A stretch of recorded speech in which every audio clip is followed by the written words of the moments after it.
मनोगत अध्यक्षीय मनोगत या ठिकाणी आपण व्यक्त करावं. जोरदार टाळ्यांच्या गजरामध्ये दुर्गा क्षत्रिय मॅडमचं आपण स्वागत करूया.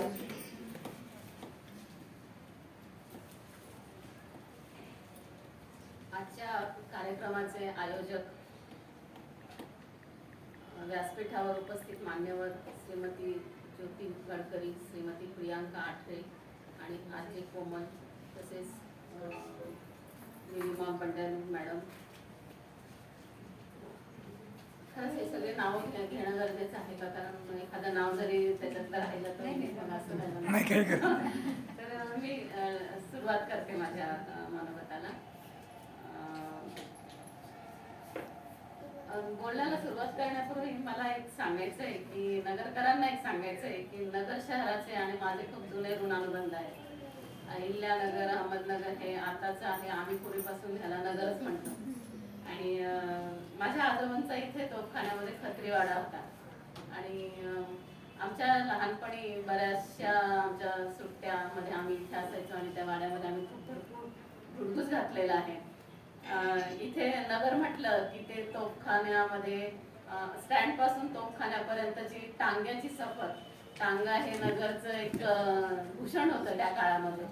तर ती टांग्याची सफर, त्यानंतर सिद्धिबागेमधलं ते मत्स्यालय, सिद्धिबागेच्या बाहेरची ती 15 पैशाला मिळणारी खेळ, दुर्गासिंगची लस्सी. दुर्गासिंगच्या लस्सीवर त्या काळी आजही असेल असे ते काजूचे तुकडे टाकलेले असायचे. त्याचं त्या काळात फार अप्रूप असायचं, काजूचं वगैरे. तर हे सगळं एकदम माझ्या आठवणीत होतं ते. आणि 8-1 दिवसापूर्वी सचिन चौबे सरांचा मला फोन आला की त्यांनी मला विचारलं, असं असं कानोपात्रा महिला साहित्य घेतोय, आम्ही साहित्य संमेलन घेतोय, तर तुम्ही येणार का? तर खरं म्हणजे 8 दिवसाचा कालावधी म्हणजे खूप छोटा कालावधी होतो अध्यक्षाचं भाषण तयार करण्याकरता. आणि एकतर महिला दिन होता, त्यामुळे महिला दिनाला पण आम्हाला सगळीकडे बोलवणं असतं. तर मी क्षणाचाही विचार न करता हो म्हणून टाकलं. पण नंतर मला जसे 2-3 दिवस गेले टेन्शन आलं. म्हटलं हे थोडं आधी व्हायला पाहिजे होतं, निदान 15 दिवस तरी मिळायला पाहिजे होते. पण ठीक आहे, मी थोडं गडबडीमध्येच केलं भाषण माझं तयार. तर ह्या अध्यक्षपदाची माळ तुम्ही माझ्या गळ्यात ह्या नगर शहरामध्ये घातली, त्याच्याबद्दल मी सर्व आयोजकांचे मनापासून आभार मानते. नगर शहराची अजून एक मला ओळख, मग अशी मॅडमने पण सांगितलं की सावित्रीबाई फुलेंनी इथे शिक्षण घेतलं. आणखी एक आहे की ज्ञानेश्वरी, जी मराठी साहित्याचा एक मानदंड आहे, ती ज्ञानेश्वरी पण नगर जिल्ह्यामध्ये लिहिली गेली. आणि लक्ष्मीबाई टिळकांचं स्मृतिचित्रे हे पण नगर जिल्ह्यातच लिहिलं गेलं. तर हे 2 मानदंड नगर जिल्ह्याचे आहेत. आणि ह्या साहित्य संमेलनाला हे जे कानोपात्रांचं नाव दिलं त्याविषयी पण सगळ्यांनी खरंच विश्लेषण केलं. त्याविषयी मी आता फार खोलात नाही बोलत, पण त्यांचं नाव देण्याचं जे औचित्य आपण सगळ्यांनी ठेवलं त्याच्याबद्दल मी सर्व पदाधिकाऱ्यांचे सर्वांचे खूप मनापासून कौतुक करते. कारण स्त्री साहित्याचा किंबहुना स्त्रीवादी साहित्याचा पाया जो रचला तो ह्या संत कवयित्रींनी आणि संतांनी रचलेला आहे. कानोपात्रांचा 33 अभंग सकल संत गाथा या ग्रंथात समाविष्ट आहे. संत कानोपात्रांनी त्यांच्या अभंगातून पुरुषी वासनेला नकार देण्याचं धारिष्ट दाखवलं. गणिकेच्या पोटी जन्माला येऊनही जन्मजात व्यवसाय जुगारून विठ्ठल भक्तीची वाट धरली, म्हणजे एक प्रकारे समाज व्यवस्थेविरुद्धचं ते एक बंडच होतं. आणि त्यांची ही बंडखोरी त्यांच्या अभंगांमध्ये परावर्तित झालेली आहे. त्यामुळे त्यांना आद्य स्त्रीवादी संत कवयित्री म्हटलं जातं. आता स्त्रीवाद म्हणजे काय? स्त्रीवाद म्हणजे बऱ्याच वेळा असं थोडंसं टिंगल चेष्टेचा सुद्धा मध्यंतरी विषय झाला होता की स्त्रीवाद म्हणजे अगदी बायका मोकाटच सुटणं वगैरे असं काहीतरी. पण स्त्रीवाद म्हणजे काय? तर स्त्रीवाद म्हणजे कुटुंब मोडणे किंवा भांडणे लावणे नाही, तर आपण कोण आहोत, एक महिला आपण कोण आहोत, आपलं स्थान काय आहे हे शोधणं. अजूनही डोक्यावर पदर घेणं म्हणजे संस्कृतीचा सन्मान समजलं जातं. या अशा विचारांना आव्हान देणं. गुलामांना आधी त्यांच्या गुलामीची जाणीव करून द्यावी लागते की शोषण होतंय तुमचं, हे त्यांना समजून द्यावं लागतं. पितृसत्ताक पद्धतीमध्ये स्त्रियांना कायम दुय्यम स्थान आहे. राजकारण असो, समाजकारण असो की कुटुंब, सगळीकडे पुरुषांना प्रथम स्थान दिलं जातं. हे स्थान मिळवायला पुरुषाला जेवढा संघर्ष करावा लागत नाही, त्याच्या कैक पटीने संघर्ष स्त्रीला करावा लागतो. स्त्रीला तिच्या परिघाबाहेरची कुठलीही गोष्ट मिळवायची म्हटलं तर पुरुषाच्या चौपट ताकद लावावी लागते, आणि तरीही ती तो संघर्ष करून पुरुषाच्या बरोबरीला येते. हे खरंच किती कौतुकास्पद आहे. तर हे आपल्यासाठी आपणच अभिमानास्पद आहे, आणि त्याच्यासाठी आपण स्त्रियांसाठी एकदा जोरदार टाळ्या वाजवूया. तर हा जो स्त्रीवाद आहे, हा दुय्यमत्व जे स्त्रियांना मिळालेलं आहे, त्या दुय्यमत्वातून बाहेर कसं यायचं, आपलं शोषण कसं होतंय हे समजून कसं घ्यायचं, आणि या शोषणातून मुक्त कसं व्हायचं, ह्याचा मार्ग दाखवतो तो स्त्रीवाद आहे. आता स्त्रीवादी साहित्य म्हणजे काय? स्त्रियांनी निर्माण केलेलं साहित्य म्हणजे स्त्रीवादी साहित्य का? तर तसं नाही. स्त्रीने निर्माण केलेलं असो की पुरुषाने निर्माण केलेलं असो, पण ते स्त्रीच्या जाणीवांना समजून घेणार जर ते साहित्य असेल, तर पुरुषाने जरी निर्माण केलेलं साहित्य असेल तरी ते स्त्रीवादी साहित्य असतं. स्त्रीवादी साहित्य हे थेट पितृसत्ताक व्यवस्थेवर प्रश्नचिन्ह निर्माण करतं. पितृसत्ताक व्यवस्था म्हणजे ज्या व्यवस्थेत पुरुषांचं वर्चस्व असतं, त्यांना जास्त महत्व असतं, त्यांना जास्त अधिकार दिलेले असतात.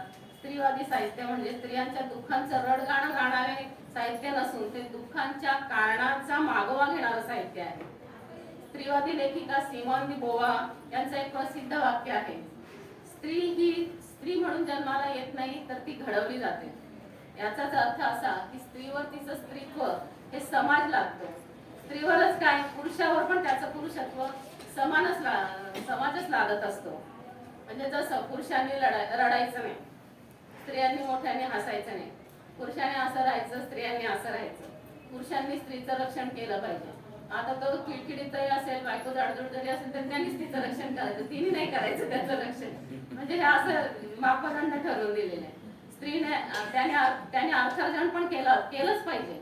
त्याला जरी स्वयंपाकाची आवड असली तरी त्याने अर्थार्जनच केलं पाहिजे, आणि स्त्रीने अर्थार्जनाची जरी आवड असली तर तिने स्वयंपाकच केला पाहिजे, तिने घरातच बसलं पाहिजे.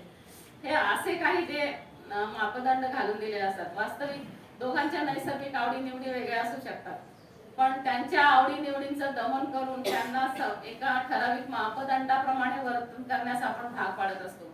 पुरुषांना तर याच्यात बरंच झुकतं माप दिलेलं आहे, पण स्त्रीवर मात्र खूप अन्यायकारक बंधने घातलेली आहेत.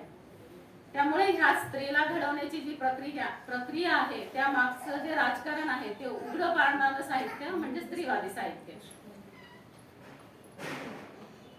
स्त्रीवादी साहित्याचे काही वैशिष्ट्य आहेत. पहिलं वैशिष्ट्य म्हणजे पुरुष प्रथम स्थानावर आणि स्त्री दुय्यम स्थानावर, म्हणजे स्त्री हे पुरुषाचं उपांग आहे इथपर्यंत मजल आहे की स्त्री ही पुरुषाचं उपांग आहे. काही ठिकाणी तर असंही म्हटलेलं आहे की स्त्री ही पुरुषाच्या बरगडीपासून निर्माण झालेली आहे. म्हणजे ती किती तिला खालचा तुम्ही दर्जा द्याल, काय त्याला लिमिटच नाही.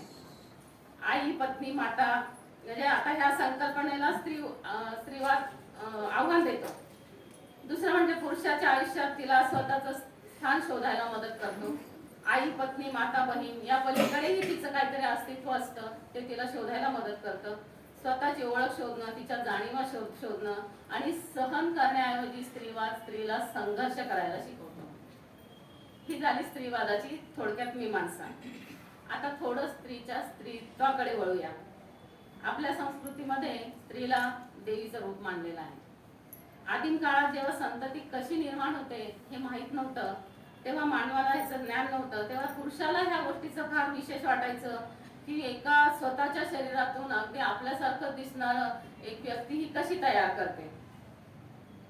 बरं, ते करत असताना होणारा प्रचंड रक्तस्राव, प्राणांतिक वेदना ती कशी सहन करत असेल, ह्याचं पुरुषाला आकलन होत नसेल, आणि एखादी गोष्ट आपल्या आकलनापलीकडची असली की त्याला देवत्व बहाल करणं हे आपल्या मानवी स्वभावात आहे. तर ह्या अचंब्यामुळे त्याने स्त्रीला देवत्व बहाल केलं.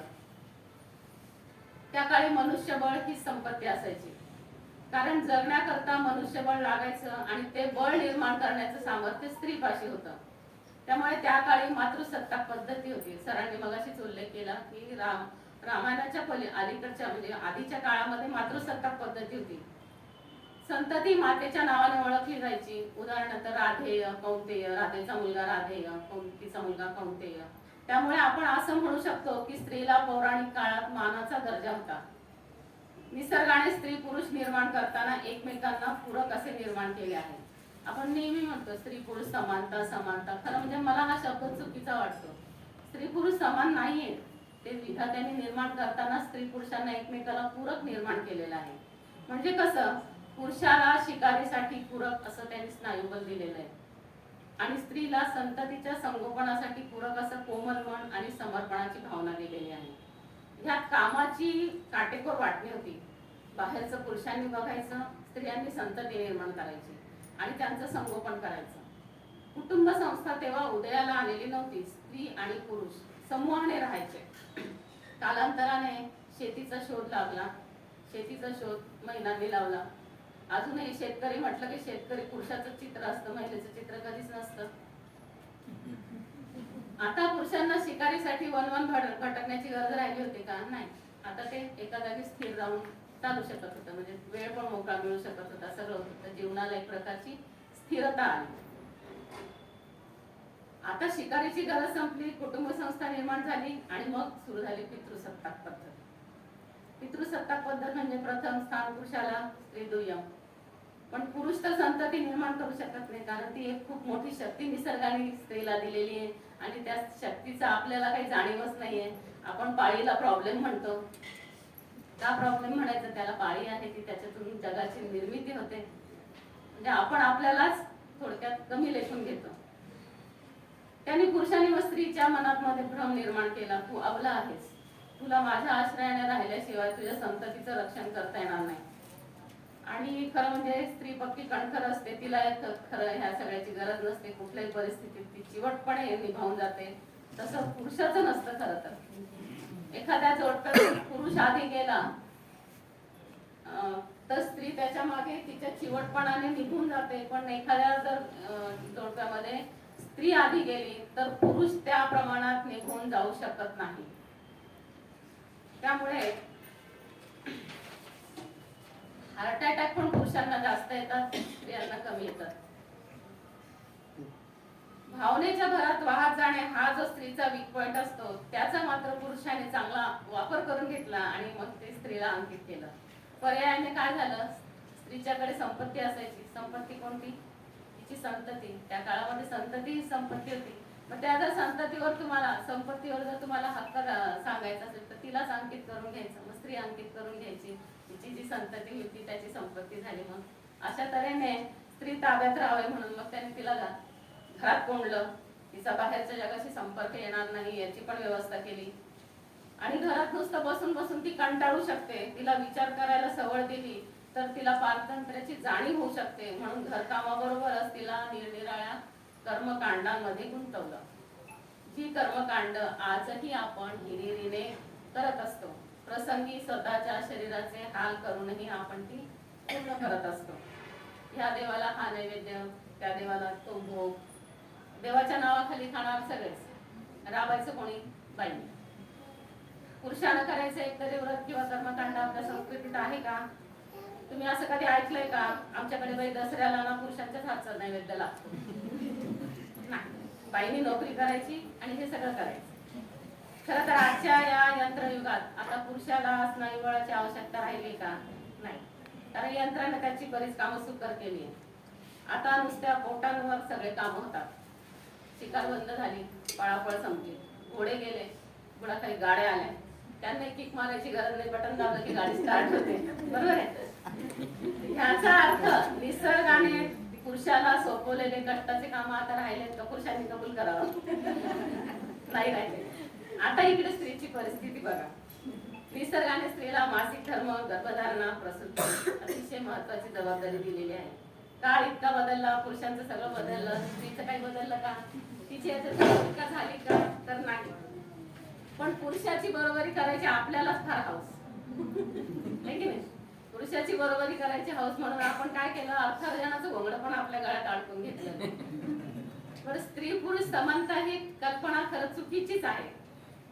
मी मगाशीच म्हटलं की स्त्री पुरुष समान कधीच नसतात, तर ते पूरक असतात, पण आपल्याला समान व्हायचं आहे म्हणून आपण त्यांच्या मागे पळत सुटलेलो. हे समजून घेतलं ना तरी स्त्रियांची फरफट बऱ्याच अंशी थांबू शकेल. बरं, आता प्रश्न असा उभा राहतो, तुम्ही म्हणाल गरज नव्हती तर मग अर्थार्जन करायला गेलीच कशाला स्त्री, बरोबर की नाही? चांगलं चाललेलं होतं, तो कमवून आणत होता, तुम्ही मुलं सांभाळ, सगळं व्यवस्थित चाललं, मग हे का? त्याच्यामध्ये पुरुषाच्याच खोड्या कारणीभूत आहेत. आपल्याकडे काय केलं माहितीये का? घरकामाला गौण दर्जा दिला गेला. अर्थार्जन श्रेष्ठ, मुलं जन्माला घालणं, त्यांचं संगोपन करणं, रोज सकाळ दुपार संध्याकाळ सगळ्यांच्या पोटापाण्याची व्यवस्था ठेवणं म्हणजे काय? रांधा वाढा उष्टी काढा, याला किंमत शून्य. आणि पुरुष जे कमवायला बाहेर जातो त्याला खूप जास्त किंमत. मग स्त्रीला असं वाटलं की मग मी पण कमवू शकते, मी पण करू शकते हे सगळं. मग ती आत्मसन्मानाच्या शोधात ती घराबाहेर पडली. आणि ती जशी घराबाहेर पडली तशी पितृसत्ताक पद्धतीला आणि पर्यायाने तथाकथित संस्कृती रक्षकांना धक्के बसायला सुरुवात झाली. हे धक्के कोणी तयार केलेले? हे तुम्हीच तयार केलेले. आता सध्याची परिस्थिती काय आहे? आता सध्या आपल्या महिलांचं काय चाललेलं आहे? हे झालं आधीच. आता आपण जे इथे बसलेलं आपल्या आयुष्यात आता काय चाललेलं आहे? आपल्या आयुष्यात असं चाललेलं आहे की संध्याकाळ झाली की डास गुणगुणाले तसेच बाईच्या डोक्याभोवती प्रश्न भिनभिनायला लागतो, कोणती भाजी करू? आहे की नाही? संध्याकाळ झाली, पुरुषांना हा प्रश्न नसतो. त्यांना 8:30 वाजता घरी येऊन ते जेवायला बसू शकतात, पण तुम्ही 4 वाजता जरी कुठे गेल्या तरी तुमच्या घरामध्ये आता तुम्हाला काय करायचंय, घरी काय उरलेलं आहे, घरामध्ये कोण कोण आहे, हे सगळं आपल्याला विचार करावा लागतो. बरं, घरामध्ये कसं असतं? काय करू स्वयंपाकाला म्हटलं काय उत्तर असतं? कर काय पण. कर काही पण करून पुढे ठेवलं तर चालतं का? नाही चालत. अरे बापरे, हे केलं पाहिजे, माझं पोट बिघडतं, ते केलं का त्याच्याने मला बद्धकोष्ठ होतं, त्याने मला हे होतं. बरं, दुसरं काही करावं आणखी. घरामध्ये म्हातारा माणूस असलं तर त्यांना त्याचा त्रास होत असतो, मुलाला कांदा चालत नसतो. ह्या सगळ्या धबडग्यामध्ये बाई सगळ्यांचं समायोजन करून रोज, बरं का, ते पण एक दिवस नाही, रोज करते आणि सगळ्यांना जेवायला वाढते. बरं, जेवायला बसल्यानंतर बाईच्या ताटात तिच्या आवडीचं काय असतं का? सांगा बरं, हात वर करा आणि सांगा कोणी स्वतःच्या आवडीचं असं स्पेशल करून खातं का? नाही करत. म्हणून बाई सगळ्यांसाठी करते, पण तिच्या आवडीचं ती कधीच करत नाही. आणि तिला कोणी म्हणतही नाही की आज तुझा वाढदिवस आहे, तू तुझ्या आवडीचं कर, आज माझा वाढदिवस आहे, तू तुझ्या आवडीचं. काही नाही, ते सगळं तिला दुसऱ्यांच्याच आवडीचं करावं लागतं. आणि एक तरी त्याच्यामध्ये घरामध्ये स्पॉइलर असतोच असा की काही आपण ठरवलं की त्याच्यामध्ये एखाद्याला काहीतरी चालत नसतं आणि मग त्याच्यासाठी दुसरं करावं लागतं. पावभाजी केली तर एखाद्याला पाव चालत नाही, मग त्यासाठी पोळी टाका. हे प्रकार सगळ्या घरांमध्ये चालू असतात. आता बायकांविषयी ना विनोद केले जातात.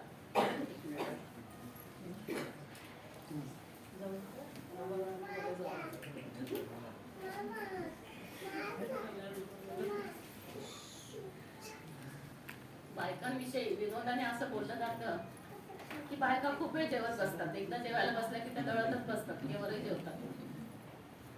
पण कधी असा विचार केला तर तिला एवढा वेळ का लागतो जेवायला? कारण ती अंदाज घेत जेवत असते, बरोबर आहे? कोणाला काय आवडेल, काय उरेल, काय उरलं तर ते संपून टाकून, कोणाला काय आवडणार असेल तर आपण नको घ्यायला, त्याला पुरलं पाहिजे, हा सगळा विचार करत करत ती सगळ्यांच्या ताटाकडे बघत जेवते. आपल्या ताटाकडे तिचं लक्ष नसतं, सगळ्यांच्या ताटाकडे लक्ष असतं, म्हणून तिला जेवायला उशीर लागतो. ही गोष्ट पुरुषांच्या कधीच लक्षात येत नाही, बरोबर आहे? त्यानंतर बाहेर पडताना लग्नाला वगैरे निघायचं. आता माणसं काय करतात, त्यांचं आवडतात, बाहेर गाडीत जाऊन बसतात किंवा गाडीवर जाऊन बसतात, हॉर्न द्यायला सुरुवात, आवरा आवरा, किती वेळ लावतात. पण बाईला उशीर का लागतो आवरायला? मेकअप इथं नंतरची गोष्ट आहे. मेकअप करून सुद्धा तुम्ही पुरुषांनी घरामध्ये टिळं आकारात पॅन्ट सोडलेली असते, ती बाई उचलत असते. ती पॅन्ट तुम्ही तशी सोडून जाता, ती बायकांना उचलायची असते. मुलांनी केलेला पसारा तिला आवरून ठेवायचा असतो. घरामध्ये एखादं म्हातारा माणूस असतं जे लग्नाला येणार नसतं, त्याच्या जेवणा खाण्याची तिला व्यवस्था करायची असते. मोलकरीण कधी येईल त्याचं बघायचं असतं. ते सगळं व्यवस्थापन करून मग ती बाहेर पडत असते. म्हणून बाईला बाहेर यायला उशीर लागतो. अशा छोट्या छोट्या गोष्टींमध्ये बायकांची कथा लपलेली असते. आंघोळीला पण बायकांना उशीर लागतो. बायका गेल्या की आंघोळीला 1-1 तास जातात. का बरं जातात? त्या काय एवढ्या आंघोळ करत असतात का? नाही. त्या गेल्या की आधी बाथरूम धुतात. सगळ्यांचं झालेलं असतं, कमोड कोण साफ करतं? बायका. त्याच्यानंतर सगळ्यांनी असे तिथे टाकून ठेवलेले असतात, ते उचलायचं, भिजवायचे, कपडे भिजवायचे, आणि हे सगळं झालं की मग बाई आंघोळ करते. म्हणून बायकांना आंघोळीला उशीर लागतो. म्हणून बायकांचं जे जगणं असतं ते फार क्रिटिकल असतं. म्हणजे त्याला खूप पैलू असतात त्यांच्या जगण्याला. ते समजून घेता आलं तर बाई समजून घेता येते. बायका बडबड फार करतात. मगाशी मॅडमनी सांगितलं बायका बडबड का करतात, ऐकूनच घेतले ना कोणी. तुमचं जर तुम्ही बोलल्या आणि तुमचं जर कोणी पटकन ऐकून घेतलं तर पुढचे शब्द कशाला उच्चारेल ना. बायका हौस आली का आम्हाला बोलायची, ऐकतच नाही कोणी. बायका किती बोला. नवऱ्यांचे तर ना बायकांची बडबड सुरू झाली की त्यांचं ते काहीतरी असं हेच असतं की कानच बंद होऊन जातात त्यांचे, ऐकायलाच येत नाही. ऐकायलाच येत नाही. परत दुसरं काही जर म्हटलं ना की तुमच्या आईला आपण आज साडी आणायची, हो चल चल चल लगेच लगेच ऐकायला येईल. मग बायको जर काही म्हटली ना की मला असं आहे, मला तसं, किंवा माझं हे झालं, माझं आज दुखतंय, ऐकायलाच येत नाही. कान बंद होऊन जातात त्यांचे आपोआप. तर बायकांचं बोलणं म्हणजे तो एक त्यांचा सेफ्टी वॉल असतो. कुकरची वाफ कशी जर बाहेर पडली नाही तर कुकर फुटेल. म्हणून बायकांनी बोललंच पाहिजे आणि पुरुषांनी बायकांना बोलूच दिलं पाहिजे, नाही तर संसाराचा कुकर फुटायला वेळ लागणार नाही. आणि पुरुष बोलतात का असं मोकळेपणाने, नाही बोलत. बायकोला म्हणजे बाईला तिच्या बहिणीचा फोन येऊ द्या, बॅलन्स संपेपर्यंत बोलेल, बॅटरी उतरेपर्यंत बोलेल. पुरुषाला त्याच्या भावाचा फोन लावून द्या बरं, अरे काय झालं बच्ची, 1.5 मिनिटाच्या वर तर बोलू शकत नाही. 1.5 मिनिटं खूप झालं. परिणामी काय होतं, पुरुषाचं मन कधीच मोकळं होत नाही आणि मग तुम्हाला हार्ट अटॅक येतात. आम्हाला येत नाही.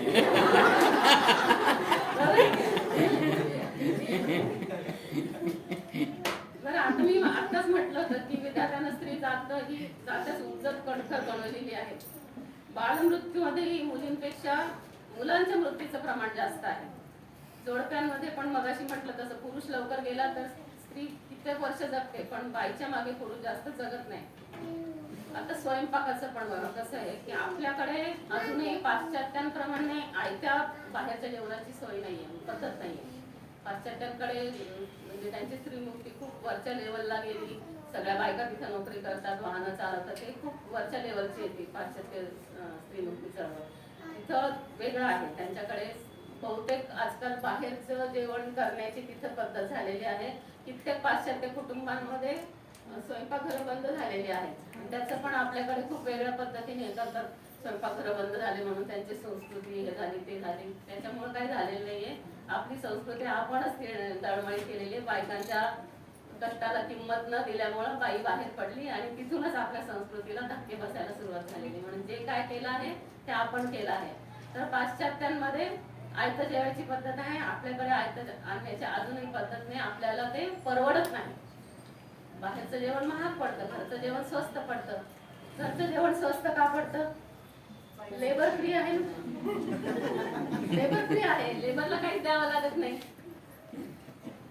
सगळ्यांसाठी मायेनं निवृत्तीनं करणं, ह्यातच तिचं सौख्य आपण सामावायला तिला भाग पाडलेला आहे. ह्यातच तुझा स्त्री जन्माचं सार्थक आहे. हेच तू केलं पाहिजे. तू पोळी नाही वाढत, प्रेम वाढतेस असं म्हणतात. मग कधीतरी म्हणा तू पण वाढ, मला प्रेम, मला तुझ्या प्रेमाचा आस्वाद घ्यायचा, चालेल का? खरं सांगायचं ना तर भारतीय संस्कृतीचा डोलारा स्त्रीच्या शोषणावर उभा आहे. प्रत्येक, मी अगदी जाणीवपूर्वक बोलते ही शोषणावरच आपली संस्कृती उभी आहे स्त्रीच्या. प्रत्येक धर्माने स्त्रीला पुरुषाला सुख देणारी, त्याचं बीज वाढवणारी एक वस्तू मानलं आहे. मग ही वस्तू उतू नये मातू नये म्हणून तिच्यावर बंधने घातलेली आहेत. मुख्य म्हणजे ह्या बंधनांचा तिला अभिमान बाळगायला शिकवलेला आहे. तिच्याकडून करून घेतलेल्या त्यागाचं मग ग्लोरिफिकेशन. संसारासाठी, रीतिरिवाजांसाठी, कुळाचारासाठी स्वतःच्या इच्छा आकांक्षा भावना ह्याचा त्याग करणारीच खरी स्त्री असते. तेच तिच्या जीवनाचं सार्थक असतं. पुरुष प्रधान संस्कृतीनं इतकं मस्त गंडवलंय ना बायकांना की बस, तुझं मातृत्व महान, तू त्यागाची मूर्ती, तू अनंत काळची माता. तिने घरकाम करावं, नोकरी करावी, पण संसाराकडे दुर्लक्ष होता कामा नये.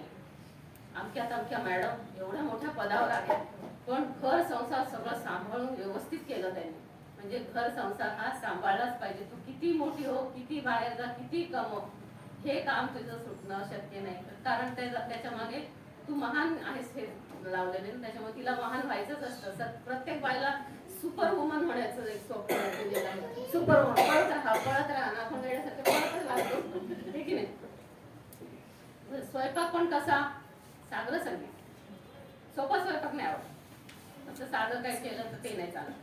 असे असतात आपले स्वयंपाक. इतकं आपल्याकडे जे स्वयंपाकामध्ये नाना तऱ्हा आहेत ना, दुसऱ्या कुठंच नाहीये. भरपूर वाटण आदल्या दिवशी निवडा, भिजवा, वाटा, पुन्हा झाकून ठेवा, त्याच्या छोट्या छोट्या इडल्या करा. त्या नाजूक हाताने सबंधच बाहेर आल्या पाहिजे, तुकडा नाही पडला पाहिजे त्याच्या, सबंध हाताने. कारण मग नाही तर मग तू चांगली बाई नाही, तुला स्वयंपाक करता येत नाही, महान नाहीस मग. इडल्या पण तुझ्या अशा एकदम मोकळ्या आल्या पाहिजे. बरं, त्या काढल्या, सांबार करा, चटणी करा, प्लेट घ्या, वाट्या घ्या, व्यवस्थित सगळ्यांना असं नीट वाढा. जेवताना नवरा काय म्हणणार, पोळी नाही केली, पोळी नाही केली, कर ना बाबा मग एखादी पोळी, तू तुझ्यावरती कर ना, तिने एवढं केलं पण नाही. पोरगं काय म्हणे, काय आईसारखे इडली इडली म्हणे, काहीतरी चांगलं करत जा ना. पोरगे बापासारखं ते पण काही करत नाही, ते पण काही करत नाही, कारण तसंच वळण लावलेलं आहे ना. आदर्श तेच आहेत घरामध्ये. पण ना खरं म्हणजे बायकांचं इथं चुकतं, इथं बायकांचं चुकतं. आपण त्यांना कधी स्वयंपाकघरात पुरेसं वावरू देतो का? नाही वावरू देत. ते आसपास जरी आले तर आपल्याला घाबरून व्हायला होतं, आता काय कुणाला सोडून ठेवायला बाबा म्हणून. आणि काही चहा जरी केला तर ते साखर सांडून ठेवेल, चहा सांडून ठेवेल, दूध सांडून ठेवेल, इतका पसारा घालून ठेवेल की आपल्याला असं वाटतं आपण चहा केला असतं तर बरं झालं असतं. म्हणून आपण त्यांना स्वयंपाकघरात वावरू देत नाही. पण ह्या सगळ्या गोष्टी आपण थोड्या सहन केल्या पाहिजे, त्यांना वळण लावलं पाहिजे, करू द्यायला पाहिजे, त्यांना शिकवायला पाहिजे. म्हणजे कधी जर कुठं गेलं तर त्यांचेच हाल होणार नाही. आपण बाहेर गेलो तर त्यांच्या लगेच माझं जेवायचं काय, अरे जेवायचं काय, आम्ही नाही रोज स्वयंपाक करतो, आम्ही रोज आमचं खातो, तुम्हाला तुमचं एक दिवस करून खाता येत नाही का? पण त्यांना काय वाटतच नाही, माझं काय जेवायचं. 2 हात दिलेले आहेत देवाने, एवढं सगळं भरलेलं आहे स्वयंपाक. करा ट्रायल कधीतरी. ह्याच्यामध्ये तुम्ही केमिस्ट्रीच्या लॅबमध्ये एवढे प्रयोग करता, हे करता, घरामध्ये तुम्हाला साधी भाजी पोळी करता येते, करायला पाहिजे. मला जास्त आनंद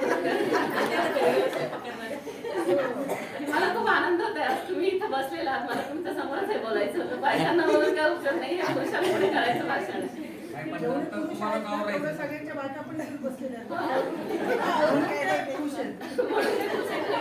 तरी जाऊन खुश करायचे, इथंच खुश करा. मी तिथे टाळ्या वाजून आणलेलं, मला पटलेलं आहे. मला बोलू नको परत.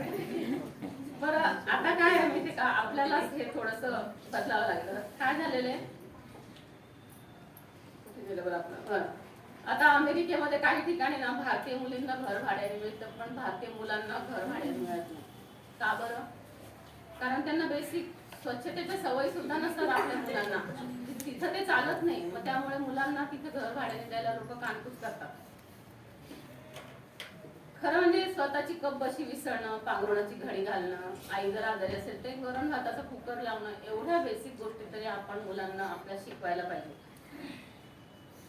कारण कसं झालंय, आता अर्थार्जन करून नवऱ्यासह सगळ्या जबाबदाऱ्या घ्यायची मानसिकता मुलींची राहिलेली नाही. त्यामुळे मुली लग्नच नको म्हणायला लागलेल्या आहेत. त्यामुळे जर तुम्हाला भारतीय संस्कृती टिकवायची असेल, भारतीय संस्कृती कधी टिकेल? लग्न जर चालू राहिलं, ही व्यवस्था पुरुष सत्ता चालू राहिली तर संस्कृती टिकेल ना. मग ती जर तुम्हाला टिकवायची असेल, तुमचं हे जर सगळं असं व्यवस्थित चालू द्यायचं असेल तर पुरुषांनी थोडं बदलायला पाहिजे. आता हे काम वाटतं का तुम्हाला पुरुष करतील म्हणून? नाही करणार. हे काम कोणाला करावं लागेल? आपल्यालाच करावं लागेल. आता पुरुषांना वळण जर लावायचं म्हटलं तर तुमच्या हातामध्ये वळण लावण्यासारखा पुरुष कोण आहे? तुमचा मुलगा, तुमचं बाळ. सासूचं बाळ हे वळण लावण्याच्या पलीकडे गेलेलं आहे. त्याच्यामुळे आपण आपलं जे बाळ आहे त्यालाच वळण लावायचंय, बरोबर आहे? आणि ते जे वळण लावण्याच्या पलीकडे गेलेलं बाळ आहे त्याला वळण लावण्यामध्ये आपली शक्ती व्यर्थ घालू नका. स्वतःच्या मुलावर फोकस करा आणि स्वतःच्या मुलीला जसा नवरा मिळायला पाहिजे असं तुम्हाला वाटतं तसा आपला मुलगा तुम्ही घडवा. आपण बऱ्याच वेळा बघतो, तो जोक पण एक येतो. त्या जोक मध्ये सासूबाई म्हणतात, माझ्या मुलीचा नवरा जावई म्हणजे अगदी देव माणूस आहे, सगळं करतो, स्वयंपाक करतो, हे करतो, ते करतो, माझ्या मुलीला खूप सुखात ठेवलंय. आणि मुलाचं काय? मुलगा म्हणजे बायकोचा बैल, हे सगळं घरातलं काम करतो. म्हणजे बघा, दोन्हीकडे तेच आहे. पण आपल्याला मुलांनी मात्र हे करू नये असं वाटतं. तर ही मानसिकता आपण सुद्धा बदलणं गरजेचं आहे. दुसऱ्याची मुलगी आपण आपल्या घरात आणतो. आपल्या मुलीला जसं सुख मिळावं वाटतं तसं त्यांनाही वाटत असेल ना त्यांच्या मुलीला सुख मिळावं. मग आपण त्या दृष्टीने आपल्या मुलाला तयार करायला पाहिजे. पुरुष दिवसातले 10 तास बाहेर असतात आणि जर एखादी बाई जर अर्थार्जन करत नसेल तर 10 तास बाहेर असतो त्यावेळी तो काय कमवतो? पैसा कमवतो, मान कमवतो, रुतबा कमवतो. आणि बाई त्यावेळी काय करत असते? जी अर्थार्जन करत नसते ती बाई घरामध्ये अंडी सांभाळत असते, स्वयंपाक करत असते. तुम्ही म्हणाल आता खूप परिस्थिती बदललेली आहे, पण ग्रामीण भागात अजूनही खूप भीषण परिस्थिती आहे. तिचं काय झालेलं ग्रामीण भागात, तिथं आता शेतात राहते, सगळीकडे मजुरी करेल, हे करेल. रात्री 3-3 वाजता उठून त्या बायका स्वयंपाक करतात मजुरीला जाणाऱ्या, आणि गाडी पकडून कुठल्या तरी शहरात जातात, तिथं जाऊन मजुरी करतात. तिथून त्या 8-9 वाजता परत येतात, आल्यावर त्याच स्वयंपाक करतात घरामध्ये. तोपर्यंत पुरुष जरी आलेला असेल तो बाहेर खाटीवर बसून बिड्या फुकत बसेल, पण घरामध्ये काहीही करणार नाही. ही परिस्थिती अजूनही खेड्यांमध्ये आहे. आपल्यापर्यंतच थोडंफार काय ते आलेलं आहे, पण खेड्यामध्ये फार गहन परिस्थिती आहे. आणि आपल्यापर्यंत आलेलं आहे तर आपण कशात गुंतलेलो? कोणती भाजी करून कोणती साडी नेसू? साडी नेसण्याचं पण एक फार आहे आपल्याकडे. कुठे जायचं म्हटलं ना आपण त्या प्रश्नात एक गुंतलेलो आहे, कोणती साडी नेसू? बरं, इतक्या साड्या असतात, कुठली साडी नेसलेली नाही चाललं आपलं. त्याच्यात पण इतकं डिटेलिंग असतं, दहाव्याला वेगळी, परत वाढदिवसाला वेगळी, लग्नाला वेगळी. 10व्यात पण तरुण माणूस गेलेला असेल तर मग दुःख जास्त, म्हणजे थोडी साधी. मग म्हातारा गेले ना मग जरीच्या साड्या नेसून पण जातात बायका. म्हणजे त्याच्यातही इतक्या गुंतलेल्या आहेत. बरं, कर्मकांडात तर 1 नंबर बायका. आता काय झालेलं आहे, काही म्हणजे तसं काम काही राहिलेलं नाही बायकांना. पण ज्या घरामध्ये नुसतं सांभाळतात ना अर्थात, त्या पण यंत्रांच्यामुळे वगैरे बराच वेळ मिळायला लागला. आता ह्या बायका आपण काय करायला लागलोय? कर्मकांडांमध्ये अडकून पडलेले. हळदी कुंकू, हरतालिका, वटसावित्री. सांगा बरं, पुरुषासाठी करायचं हे व्रत आहे ते 3. बायकासाठी कोणतं व्रत करतात पुरुष? करतात का? त्यांना गरजच नाहीये. त्यांना गरज आपल्याला आहे. हरतालिका का बरं करायची? चांगला नवरा मिळावा म्हणून. वटसावित्री का करायची? तोच परमनंट राहावा म्हणून. त्याला नको असतं दुसऱ्या जन्मी, मला काहीतरी चेंज पाहिजे, तोच जन्मजन्मी पाहिजे. कारण तो एकदा त्याला वळण लावलेला असताना परत पुढच्या जन्मी कशाला वळण लावण्यात वेळ घालवायचा, म्हणून पुढच्या जन्मी पण तोच नवरा पाहिजे असतो. याच्यातली सावित्रीची एक कथा तर इतकी इंटरेस्टिंग आहे. तुम्ही ऐकली असेल सावित्रीची कथा, की तिचा नवरा मेला. मग तिने काय ते यमाला प्रसन्न की काय केलं मला नाही माहिती, पण यम आहे त्याच्यामध्ये. तर ती यमाला 2 वर मागते, 2 का 3 काहीतरी वर. तर एका वराने तिने तिच्या सासू सासऱ्यांचे डोळे मिळवले. त्या हिने काय कसं केलं असेल त्या यमाने ते त्यालाच माहिती, पण तिचे डोळे लगेच तिथे आले होता. आणि त्यानंतर तिने त्याला मुलगा मागितला. तिचा नवरा मरून पडलेला आहे आणि ती म्हणाली मुलगा, यम काहीतरी कामात असेल जास्त ओव्हर टाइम मध्ये. तो त्याने घाईघाईमध्ये हो म्हणले, तथास्तु म्हणून टाकला. मग तिने सांगितलं माझा नवरा तर मेलेला, आता मला मुलगा कसा होणार? मग त्याला तिला जिवंत करावं लागलं त्या नवऱ्याला. मग तो नवरा जिवंत झाला. ही कथा आहे बरं का, आपण ते खूप अगदी खरं समजतं. ही कथा आहे कोणीतरी रचलेली. मग तो नवरा तिचा जिवंत झाला. आता खरं म्हणजे मला इथे प्रश्न असा पडतो, एवढं सगळं दिव्य सावित्रीने केलं, खरं त्यांनी वट सावित्रीचं व्रत करायला पाहिजे की एवढी हुशार बायको मला मिळाली. पण ते वडाला दोरा गुंडाळायचं काम बायकांच्याच गळ्यात का टाकलं ते मला कळत नाही. बरं, ते पण म्हणजे आता एवढ्यामध्ये बघा 10-1 वर्षापूर्वीपर्यंत ना थोडं कमी झालं होतं वट सावित्रीचं वेळ, खूप कमी झालं होतं. पण नंतर हे स्मार्टफोन आले, रीलची फॅशन आली. त्या रील साठी मग ते गरगोर इतका दोरा गुंडाळलेला असतो त्या झाडाला. आमच्या गावाला तर त्या दोऱ्यापाशी कोणाच तरी दिवा लागला, ते दोरे पेटले, वड पेटून दिला, अख्खा वड पेटून दिला बायकांनी. ते हे असं इथपर्यंत बायकांचा वेडेपणा चाललेला आहे. मला कधी कधी वाटतं, ज्या सावित्रीबाईने आपल्यासाठी शेणाचे गोळे अंगावर झेलले, त्या सावित्रीला ह्या मुलींचा असा वेडेपणा पाहून काय किती दुःख होत असेल त्यांच्या आत्म्याला. याच्यातून कुठेतरी आपण बाहेर पडायला पाहिजे. अहिल्याची पण कथा अशीच आहे बरं का. आपल्या सगळ्या कथांमध्ये ना वरती कोण आहे? पुरुष, खाली एकदम कोण बाई. आता अहिल्याच्या कथेमध्ये तुम्हाला माहिती असेल ना, अहिल्याला इंद्राने फसवलं, मग नंतर तिच्या नवऱ्याने तिला शाप दिला की शिळा होऊन पडली आणि तिचा उद्धार करायला कोण आला? राम. म्हणजे तिला फसवणारा पुरुष, तिला शाप देणारा पुरुष, तिचा उद्धार करणारा पुरुष. म्हणजे जे काय करायचं ना ते सगळं पुरुषांनी तिच्या आयुष्याशी करायचं आणि तिने आपलं दगडासारखं नुसतं सहन करायचं, अशी आतापर्यंत पद्धत होती.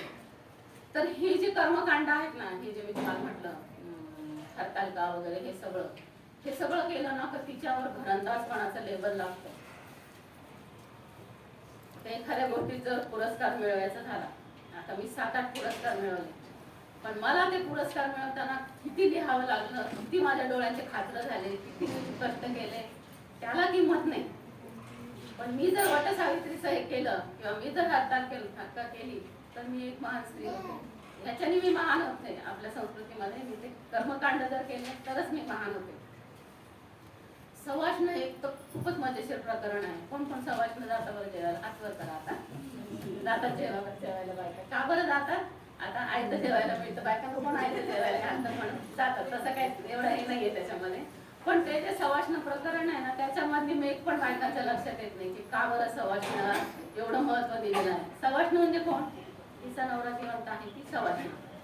म्हणजे इथं परत काय आलं? तुमचा नवरा जिवंत असणं हे इथे आलं. एखाद्या मंगल कार्यालयाच्या आधी ज्यांना नवरा जिवंत आहे अशा बायकांना सवाष्ण म्हणून बसवतात. सर्वांच्या आधी त्यांना हळदी कुंकू लावतात, रोटी भरून सन्मानपूर्वक जेवायला बसवतात. या त्या बाईचं कर्तृत्व काय? तर तिचा नवरा जिवंत आहे. घरातले लहान मोठे तिच्या पाया पडणार आणि तिला जेवायची विनंती करणार. असा सन्मान तुम्ही PhD जरी मिळवले ना तरी घरात कोणी तुम्हाला देणार नाही. पण तिला कशामुळे मिळतं? केवळ तिचा नवरा जिवंत आहे म्हणून तिला हा सन्मान मिळतो. सतीची पद्धत, राजा राममोहन रायांनी सतीची पद्धत बंद पाडली. यात काय? नवरा मेला की तिला बायकोला चितेवर जाळलं जायचं किंवा मग तिचं केश वापण करायचं आणि तिला अंधाऱ्या खोलीमध्ये ढकलून जायचं. तर ह्या सगळ्या भयाने बायका काय करायच्या? त्या नवरा जिवंत राहा म्हणून अटीतटीने त्याला सांभाळायच्या. तो आजारी नाही पडला पाहिजे, तो आजारी पडला की त्याच्यासाठी व्रत वैकल्य कर, हे कर ते कर. म्हणजे एकूणच काय, बायकांचं सगळं जगणं हे नवऱ्याच्या अस्तित्वापाशीच घुटमळत होतं. पण अजूनही हे जे वडाचं चाललेलं आहे ह्याच्यातून आपण बाहेर पडायला पाहिजे. विज्ञानाची थोडी कास धरायला पाहिजे. एखाद्या वटपौर्णिमेला वडाची पूजा करण्याऐवजी मैत्रिणी मिळून एखाद्या पर्यटन स्थळी सहल काढावी आणि तिथं विखुरलेलं जे प्लॅस्टिक आहे ते गोळा करावं.